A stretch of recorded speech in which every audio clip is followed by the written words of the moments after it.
Motorola se animó y volvió a lanzar un teléfono gama alta. Acá lo tenemos y por fin vamos a poder hacer el review del Motorola Edge, con un diseño bastante particular, llamativo, pero también mencionando sus principales características. Tenemos una pantalla OLED de 6,7 pulgadas, resolución Full HD+, una tasa de refrescos de 90 Hz en lugar de los tradicionales 60, el Snapdragon 765 ya compatible con redes 5G, memoria RAM de 6 GB, almacenamiento interno partimos con 128 GB y una batería de 4500 mAh, además de tener una cámara principal de 64 megapíxeles. Obviamente apenas lo vemos nos damos cuenta que es absolutamente curvo, por todos lados tiene curvas este teléfono, si bien las más pronunciadas son las de los laterales, la derecha y la izquierda. Podemos ver cómo la pantalla sigue bastante más hasta los costados, pero también en la parte superior, en la parte inferior y en la parte de atrás, donde se junta la pantalla Edge junto a las cámaras, también se ve cómo está todo curvado y es bastante cómodo en la mano. Obviamente esto de las pantallas curvas tiene su punto en contra,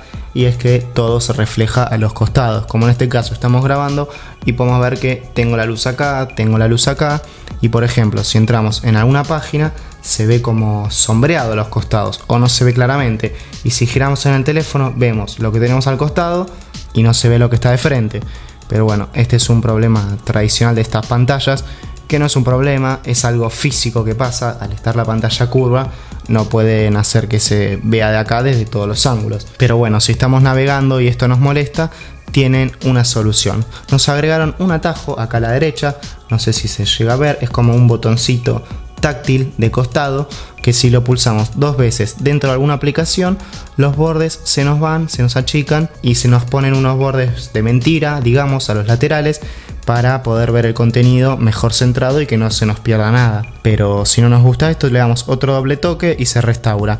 También podemos deslizar este botoncito virtual hacia abajo para bajar la barra de notificaciones, deslizamos hacia arriba, tenemos las aplicaciones recientes, y si deslizamos hacia el centro tenemos atajos rápidos, como el botón este que les mencionaba para sacar los bordes de la aplicación, y si no también tenemos ajustes rápidos, como por ejemplo una regla, YouTube, mapas, y esto es personalizable, podemos agregar o sacar aplicaciones. Respecto a la pantalla, me gustó un montón. Se aprovecha muy bien este fondo de pantalla, este wallpaper que pone nativamente Motorola es increíble. Podemos ver que deslizamos el teléfono y parece la ola que se cae por el borde de la pantalla, justo donde está el borde Edge, ahí cae el agua y le da un efecto bastante copado. Así que esto se aprovecha, pero si nos vamos a los ajustes, vamos a probar los 90 Hz. ¿Se nota respecto a 60? Sí, se nota, y después cuando ponemos 60 nuevamente se nota la diferencia y uno se acostumbra a los 90, pero ¿cuál es el punto en contra? Que consume más batería. Sin embargo, esta curvatura es mucho mayor a las del S20 Ultra. Acá grabé una toma para compararlas y acá sí es bien pronunciada y no es simplemente estética, sino que tiene su funcionalidad y se siente. Otra cosa que está buena y se puede configurar es los bordes. Podemos hacer que se iluminen cuando nos llega una notificación, se activa desde acá y podemos personalizar con qué notificaciones queremos que se ilumine. Algo que me gustó un montón es la respuesta táctil del teléfono. Simplemente cuando cliqueamos, cuando tecleamos, se siente una vibración súper precisa, de calidad, se siente diferente a las de los teléfonos gama media o gama baja, y encima tiene una precisión muy buena. Vamos a abrir Chrome acá para hacer la prueba, vamos a abrir el navegador y acá vamos a escribir rápidamente la página. Tal cual, uno teclea, nos vibra enseguida y encima se escribe. La verdad que el feedback a la hora de escribir es excelente. Hay que hablar también sobre el audio, otro punto positivo de este equipo. Acá tenemos un altavoz estéreo, mejor dos altavoces, por eso es sonido estéreo. Tenemos uno en la parte inferior y otro en la parte frontal, que está ahí medio camuflado con los sensores frontales. Y es el mismo altavoz de las llamadas, que es un parlante que suena bastante potente. Y lo que me gustó, que si vamos a los ajustes de sonido, vamos a poder configurar nuestro perfil de sonido.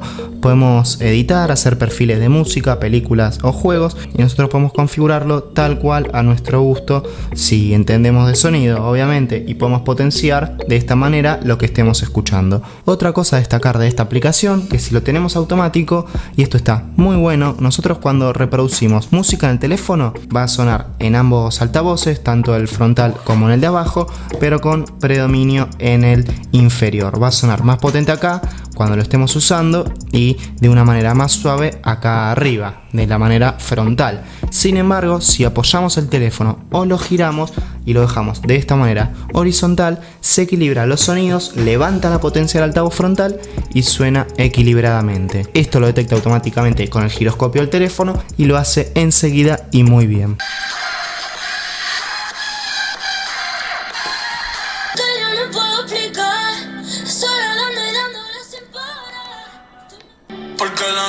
Como pudieron comprobar, el volumen máximo de estos parlantes es fuertísimo, rompe todo y con calidad, así que podemos tranquilamente poner el volumen al máximo y no va a distorsionar ni saturarse. La verdad que pusieron muy buena calidad de sonido. Hablemos ahora sobre el rendimiento de este teléfono, que tenemos el Snapdragon 765 y en la GPU el Adreno 620.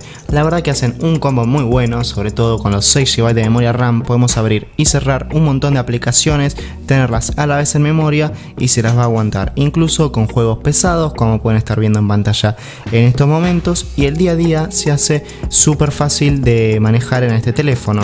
No tenemos que preocuparnos, podemos ver acá también, tengo un montón de aplicaciones, entro y mantiene todo en memoria, incluso me gustó un montón que es todo fluido en este equipo. Si nosotros hacemos este gesto, así podemos pasar de una en una y todas las aplicaciones, justo acá no porque YouTube es horizontal, pero si vamos pasando así podemos hacerlo todo el tiempo sin trabas, podemos ver que va todo muy fluido. A mí me gusta hacer esto, podemos pasar así de aplicación a aplicación y la verdad que no se traba, lo hace todo fluido y funciona espectacular. Si lo queremos trabar este teléfono, difícil de hacerlo.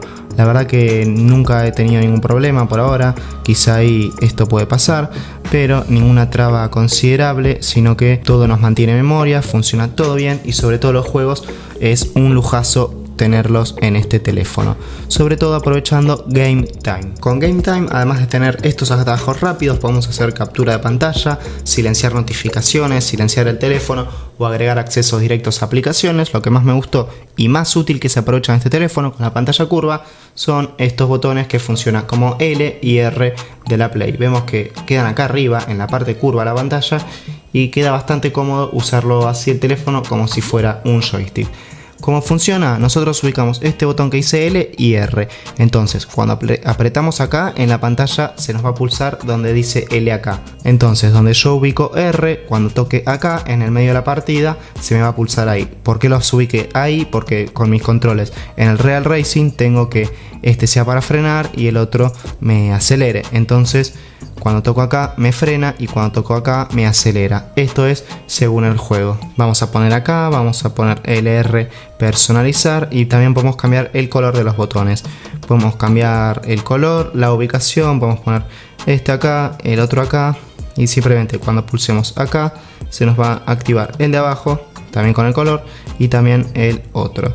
Una vez que lo funcionamos, funciona 10 puntos. Si es útil o no, sí, a mí me gustó, es un detalle que está bien implementado en este teléfono, se aprovecha la pantalla Edge y mejora por completo la experiencia. Sobre todo teniendo una pantalla curva, es bien inmersivo, una pantalla de este tamaño con esta calidad, panel OLED, se aprovecha un montón y se disfruta de jugar. Si nosotros nos vamos a los ajustes y buscamos desempeño adaptable, tenemos esta función que la activamos y aparentemente funciona todo con inteligencia artificial.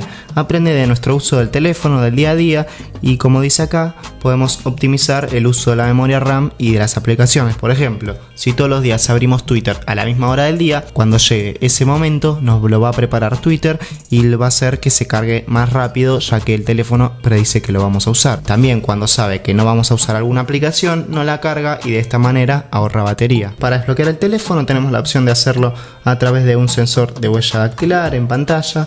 Vemos que ahí se ilumina y nos lee el dedo. Si tenemos la pantalla bloqueada, simplemente pulsamos y también nos reconoce el dedo. Esto está bueno, no hace falta pulsar el botón, simplemente apoyamos. Al principio cuesta acostumbrarse a la posición y después lo desbloquea. Lo que podemos hacer también es cambiar la animación. Acá tenemos la que viene por defecto, que es un círculo. Si no, este está bastante copado, es curioso. Y si no, este es bastante colorinche, queda lindo. Vamos a dejar este, vamos para atrás. Y ahora vamos a desbloquear el teléfono. Vamos a pulsar ahí, hace esta animación y se desbloquea. Hablando sobre las cámaras, tenemos la principal de 64 megapíxeles con un gran angular de 117 grados, un lente macro de 16 megapíxeles y un telefoto de 8 megapíxeles que es con zoom óptico por 2x. También tenemos acá un láser TOF que nos recorta mejor los bordes, es un láser y tenemos más posibilidades en cuanto a la realidad aumentada y también en teoría en los modos retratos mejores bordes. La cámara frontal es de 25 megapíxeles con un focal f2.0. La aplicación es la de toda la vida de Motorola, que tenemos acá video, cámara y después tenemos a los costados algunos modos, los tradicionales de siempre de Motorola, y luego en la parte superior podemos activar este modo manual que tiene captura de fotos en modo RAW. Esto está bastante bueno, podemos elegir RAW y JPG o si no solo JPG, y una vez que volvemos al modo tradicional, acá no es acá, y acá en la parte superior podemos elegir el modo Live Photos. En cuanto a los resultados, tenemos cámaras muy buenas. Este año Motorola mejoró mucho el procesamiento de sus fotos, que es lo que le faltaba antes. Ahora sí, tenemos fotos muy buenas, con un correcto rango dinámico, buen balance de blancos, buen detalle, las texturas estaban bien, antes como que sobresaltaba las texturas, también los colores antes los saturaba demasiado y ahora está todo bastante bien calibrado, incluso brindando resultados bastante desagradables a la vista, quizá no tan realistas en algunos casos, pero siempre nos dan muy buenas fotos y con esos colores vibrantes. Si saltamos del gran angular al zoom por 2 o también al sensor estándar, la diferencia no es mucha en estos sensores, sino que va a ser similar la calidad en todos los casos, pero sí se nota que en el gran angular no tenemos mucho detalle. Otra cosa para comentar sobre la cámara gran angular es que tiende a sobreexponer los colores un montón. Después pasamos al lente común y se nota unos tonos más calmos. Pasemos a hablar sobre la batería. En principio, si decimos que tenemos 4500 mAh, es un buen número. Acá podemos ver que lo cargué al 100% hace 3 horas, se usó 1 hora y 33 minutos y la batería ahora está en 81%, por lo que en principio es un buen número. Podemos ver que lo maneja bastante bien el teléfono y con su procesador potente se lo banca. Tener los 90 Hz activados, como les decía al principio del video, es distinto y se consume más la batería. Sin embargo, yo les recomiendo que lo tengan activado, que esta batería por lo menos para estar todo el día se los va a aguantar. Además, en la caja vienen con un cargador de 18 watts que hace que la carga sea bastante rápida dentro de todo. Dentro de 1 hora y media, 2, lo tenemos cargado por completo y no es un problema la batería en este teléfono. Resumiendo mi experiencia con este Motorola Edge, me encantó. La verdad que es un teléfono bastante completo, es muy completo incluso, pero también no nos podemos olvidar que acá en Argentina a día de hoy vale 75.000 pesos. Vi algunas promociones que ya estaba haciendo Motorola por estos días y que se acercan las fiestas, Año Nuevo y Navidad, y lo está vendiendo incluso por 70.000. Le bajaron un poquito el precio, pero hay que ver qué posibilidades tenemos por este mismo precio, qué otros equipos le compiten dentro de este rango. Acá en Argentina no trajeron el Motorola Edge Plus, pero este Motorola Edge tiene muy buenas características y viene a posicionarse como lo más completo de Motorola en el país y en gran parte de Latinoamérica. Tenemos un equipo que en todos los aspectos se nota que es más que un gama media, mucho más que un gama media, no solo en su diseño, que se nota bien premium en la mano, bien cómodo, bien construido, con materiales sólidos, sino que con su rendimiento, un potente procesador, ya tenemos compatibilidad con las redes 5G que se vienen a futuro y cámaras que están a la altura del día a día. Tampoco hay que olvidarse que por este precio le compite directamente el Samsung Galaxy S20 Fan Edition. Es otro teléfono muy completo que nos gustaría analizar acá en el canal y esperamos tenerlo pronto, pero compiten cara a cara, mano a mano. Hay que ver punto por punto cuál les conviene a ustedes, si comprarse este o ese. Son teléfonos similares, que cada uno tiene lo suyo, y eso es cuestión de ustedes de elegir y poner en balanza las pros y contras. Sin embargo, este teléfono, si son seguidores de la línea de Motorola y les gusta aprovechar tener el software puro, vayan adelante y lo van a disfrutar. Y si el video te ha gustado, no olvides suscribirte, dejarme tu comentario, qué te parece de este teléfono, si lo vale o no su precio a día de hoy, y recordá seguirnos en nuestras redes sociales, @tecnoteca YT. Gracias por ver, nos vemos la próxima, chau chau.